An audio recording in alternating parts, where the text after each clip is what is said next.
welcome to ShyteTV. Today we're going to be looking at a film from 2018. I've never heard of it, you might not have heard of it. It's called Big Legend, or Big Leg Bend as me and Jamie call it, and you'll see why later on. So it's a film about two men that encounter a Sasquatch, and I'm quite interested in the Sasquatch phenomenon, so I thought I'd give it a watch. And as soon as I'd watched it, I messaged Jamie and said, we've got to review this film, have a look.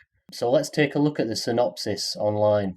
Big Legend. An army ranger, Tyler, teams up with a local hunter to investigate the disappearance of his girlfriend deep in the jungles of the Pacific Northwest. They're more like woods than jungles, so I don't know where they fucking got that from. It's directed by Justin Lee and it's a 2018 film. The rating on IMDb is a generous 4.9 and it clocks in at around 1 hour 29 minutes runtime. Okay, well, the film kicks off with the main protagonist Tyler and his girlfriend Natalie arriving out in the woods to do a spot of camping. So there's many scenes of them being all lovey-dovey and pissing about, taking pictures of themselves and not the beautiful scenery. They then set the tent up and do a spot of fishing, and then Tyler proposes to Natalie in front of a waterfall. Extremely romantic indeed. So, after endless scenes of them being intimate and a bit of implied rumpy-pumpy, they go to sleep for the night. Only to be awakened by what sounds like wood knocks, some weird groans, and then scarily the perimeter alarm that Tyler set up around the camp goes off. So Ty goes out to investigate and leaves Nat just chilling in the tent. While he's out looking for nothing causing them any immediate danger, Nat gets abducted from the tent and alerts Ty with a blood-curdling shriek.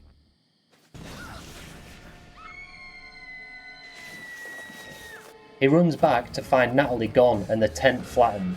Earlier on, you'll hear him say this. I promise I'll never leave you. You promise? Promise.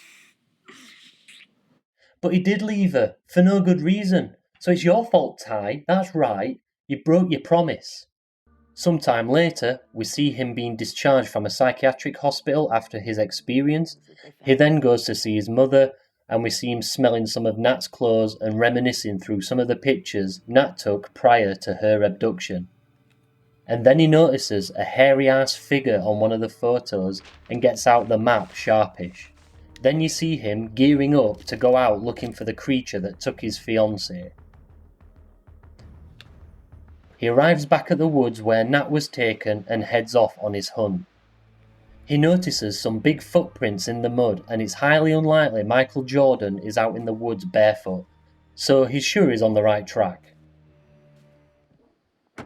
After a lot of scenes of Ty just wandering around the woods aimlessly, he then goes back to his truck for a bit of a kip. He's then awakened to his car being jolted rather hard, which freaks Ty out.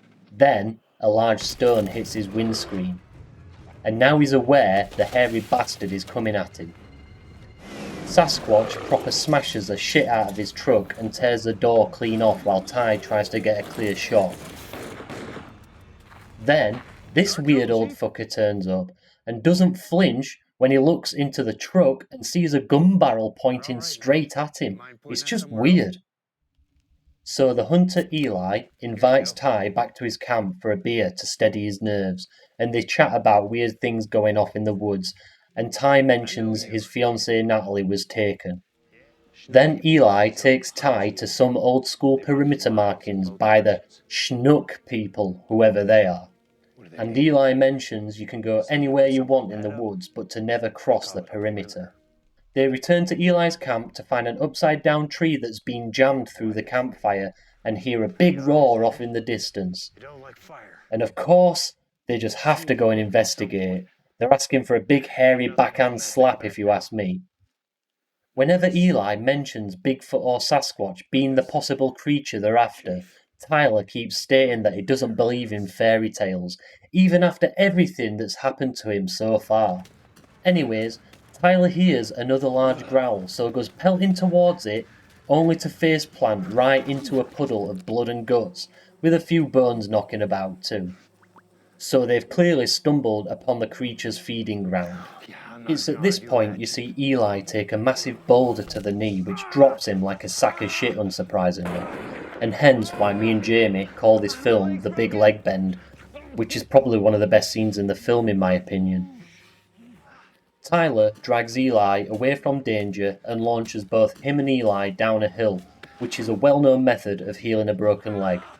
He then decides to finger Eli's gash, which is also another proven method of helping with his injury, but he needs to go back to the feeding pit to recover his backpack. There's actual first aid supplies to help set his leg back to it being relatively straight. When Tyler recovers his backpack, he finds the ring that he gave Natalie at the beginning of the film, and he has a bit of a sob about it. Tyler gets back to Eli eventually and sorts his leg out and helps him to hobble the fuck out of there. They arrive safely back at camp and let the booze flow until it runs out. And once again, they get startled by the hairy big man turning up. But Sasquatch does not like fire, so it stays away and Ty fires a few shots at him and then big man bogs off again.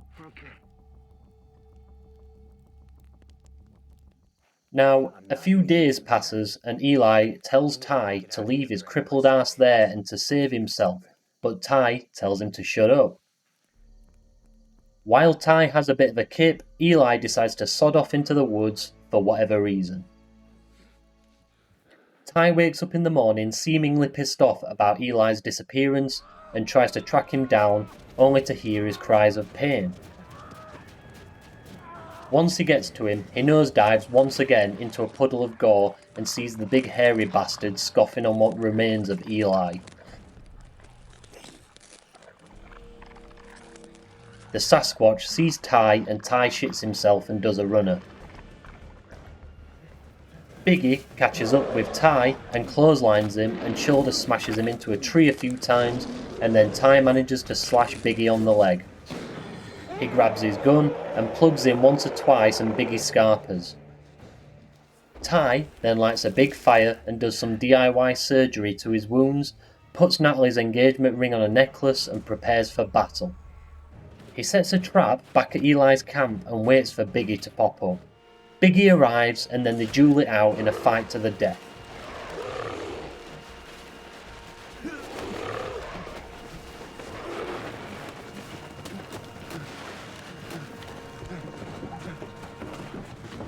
Ty gets in his truck and Biggie tips it over and pulls him out of it like a wet rag.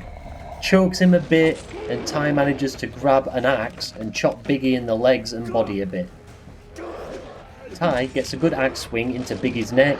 He also manages to get a shot off once again on Biggie, which brings the big man to his knees. He then spots a gas barrel near the overturned truck next to Biggie. He shoots it and launches a flare into the leaking gas and sets Sasquatch ablaze. He manages to wander onto a road and gets picked up by a passerby and taken to hospital where he survives. An attractive nurse turns up and asks some bizarre questions which don't really make sense. Now at this point the film should have ended, without the nurse asking questions about what Ty has seen, but of course not. She says someone can help him with what he's seen and fucking Lance Hendrickson turns up. Apparently this is the 4th Bigfoot film that Lance Hendrickson has been in. You find out that Lance is part of a Bigfoot hunting team that wants Tyler to join them. And I am currently recruiting. And then the film ends announcing Ty and Jackson will return in a sequel. The film should have ended way before you see Lance's shitty little bit of screen time and the stupid notion that this film needs a sequel. I can't wait for that. Apparently, it's currently in development according to IMDb. Yay! All in all, I was looking forward to this film initially. It did have some good elements, like some of the Bigfoot evidence that they used within the film, such as the wood knocks, the upside down tree, and the throwing of rocks. All these have been mentioned in alleged sightings, so it's good that they did the research on that. But despite the film being good in places, it did have an air of shitness about it. There was some terrible dialogue, and there were a lot of nature shots where there was just nothing going on for far too long throughout the film. I'll pass you over to Jamie, who's had a shave since our last review, possibly so he's not mistaken for a Sasquatch himself. Let's see what Jamie thought of Big Legend. So, the Big Legend, or the Big Leg Bend. I'm only going to press on 3 scenes that I thought were worth talking about. I think there's only about 4 that are in this entire film. One of them being the big leg bend scene, and it needs no context other than just watch this clip. We need to move. Yeah, I'm not gonna argue with that, Chief.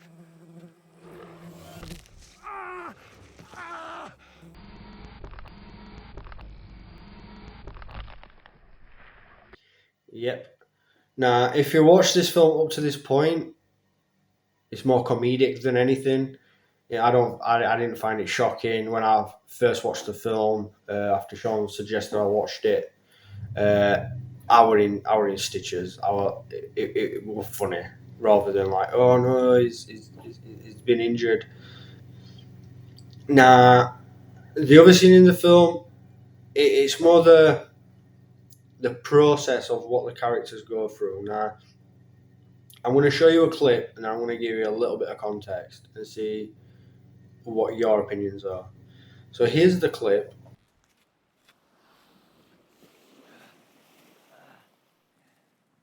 It's not whiskey. Better keep you hydrated. Go easy on it. That line given in the situation that they're in, you would think that they're going to run out of water. Yet he filled it up from a raging river 100 yards away from where they were. And it all go steady. There's no context behind like, why is he telling them to go steady? It just doesn't make sense. It just confused me when I watched it. I was like, why did he say that?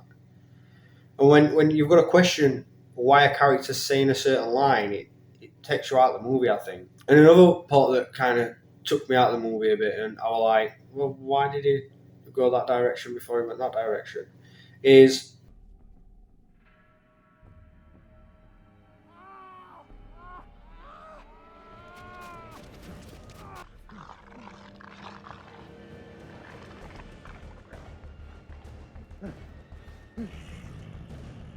hears the blood-curdling screams and thinks it's a good idea to run towards it instead of away from it. Now, bearing in mind, he gets up, he looks at that, he's like, oh shit, where's my redneck gone? And then decides to go and like run towards them. Now, I was all for him running towards him, and I thought that the main battle between him and Bigfoot were going to happen once he got to the body. I thought they were going to basically get to the body, watch him die, and then they were going to start fighting. He gets there, sees what's happening, and thinks, I'm out of here, and runs the opposite direction. Why?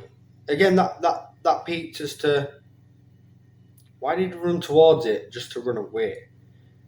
And I get the fact that they tried to make it look like he saw what was happening. He saw that scene and thought, yeah, no. But in that situation, he's already watched his mate's leg get bent back, and I'm calling him his mate. He's not in for a day. I'd have been running the opposite direction as soon as I woke up. The ending. I hope Shaun mentions the ending because it's terrible. They'll leave it open for a prequel, basically, or sequel. They basically look like there's going to be more, and I so hope they don't make more, because if they make more and Shaun makes me review it, no.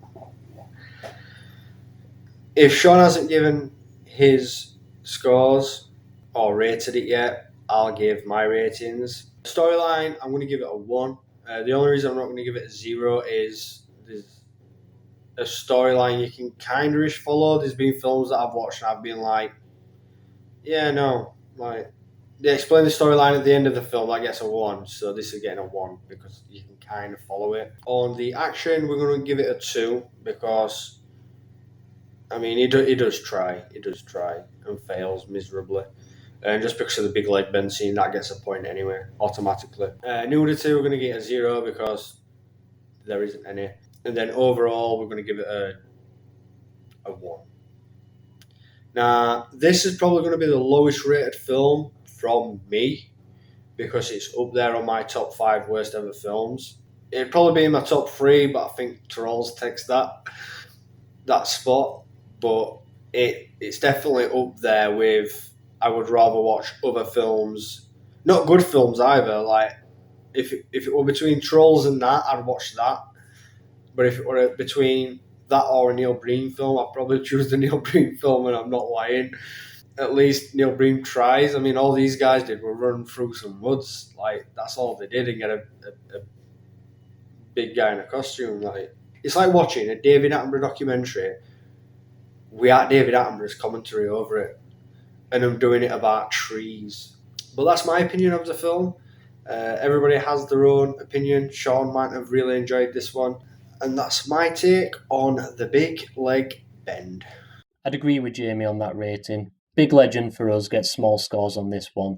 It were full of promise, but it just didn't excite me enough. Plus, the ending made me want to poke my eyes out, and Lance Hendrickson can fuck off and all, the old codger. That's it for this one, but we'll be back next month with some more reviews. See ya!